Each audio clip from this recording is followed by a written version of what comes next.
Problem 18. We are given a function f defined by f of a times b is f of a plus f of b for all positive rational integers if f of p is equal to p, and p stands for a prime number. And we're trying to find which of these functions will result in a quantity that's less than 0.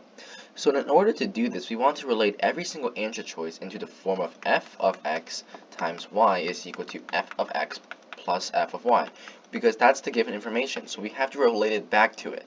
I don't know any special things about these numbers so far, so let's try to do it from brute force. If I have 7 over 17 over 32, what can I say about this quantity?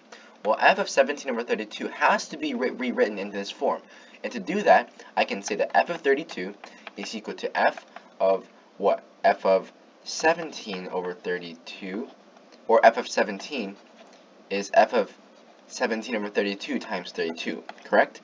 So if that's the case, that would be equal to f of 17 over 32 times f, or plus f of 32. So in other words, f of 17 over 32 will be equal to f of 17 minus f of 32. And what is f of 17? Well, f of 17 is obviously prime, so this becomes 17. 32 can be broken up into primes. That's equal to 2 times 16, so that becomes 2. What about 16? That is the equivalent of 2 to the 4. So 2 to the 4, in other words, we must add 4 2 times, so we must add 4 times 2, which is 8. So that's equal to 10, so 17 minus 10 will be equal to 7. Notice that this quantity is greater than 0, therefore 17 over 32 would be out of consideration. So we could cross it off as so. Now let's consider 11 over 16. And that's really the same process. You would go down just like this and find which one would satisfy the condition. Well, f of 11 over 16 plus f of 16 should give f of 11.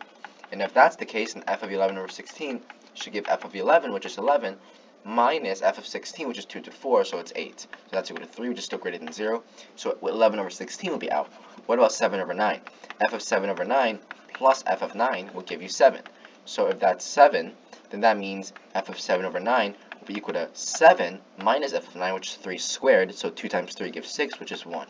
That's still greater than 0, so 7 over 9 gets eliminated. But what about 7 over 6? F of 7 over 6 plus f of 6 should give you 7.